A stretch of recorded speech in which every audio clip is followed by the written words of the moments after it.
This is another Turbine Guy Network special investigative report. Turbine Guy coming back at you down here at lift station 28 in Orono on Park Lane.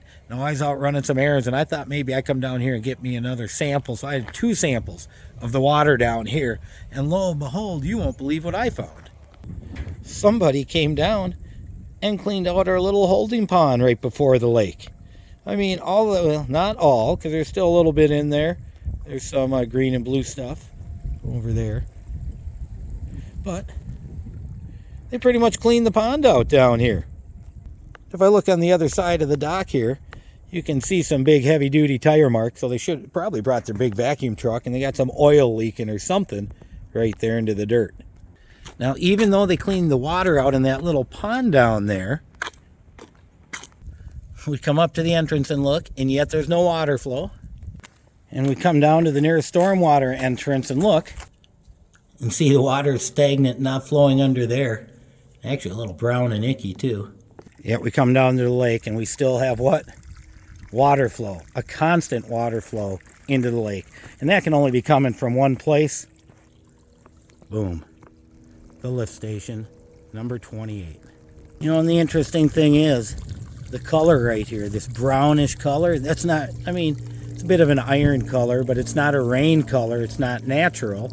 And we couldn't really see it before under all the other goop.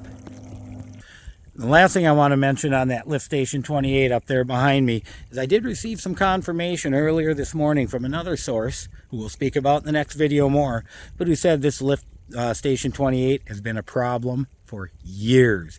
What's going on here is nothing new. Well, kudos to Orono for actually coming out here and cleaning up their mess.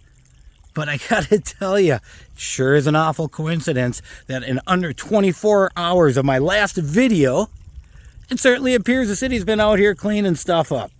You know, you gotta wonder, from what I understand, the Turbine Guy understands, is that they have had this issue. They've been trying to tell management for 3 to 4 months there's a problem going on. But it takes a silly dope like me to make a video to get some action. Turbine Guy calls that bad management. And I'm not surprised, because, you know, I've seen it in Walsh where they're too busy bullying people around to do the right thing for the community. And it sure seems like that Gorman, from what I've heard, tends to be a bit of a bully to others himself. So why would he want to listen to somebody he doesn't like? Why even bother when, you know what? It's the right thing to do. Well, Orono might be on the right path here. They got her cleaned up. Let me get my water sample down to the MPCA, who I made a complaint with yesterday. So the Minnesota Pollution Control Agency has been informed, and let's wait and see how all of this turns out and see just how right the Turbine Guy and his informant just may be. Turbine Guy signing off.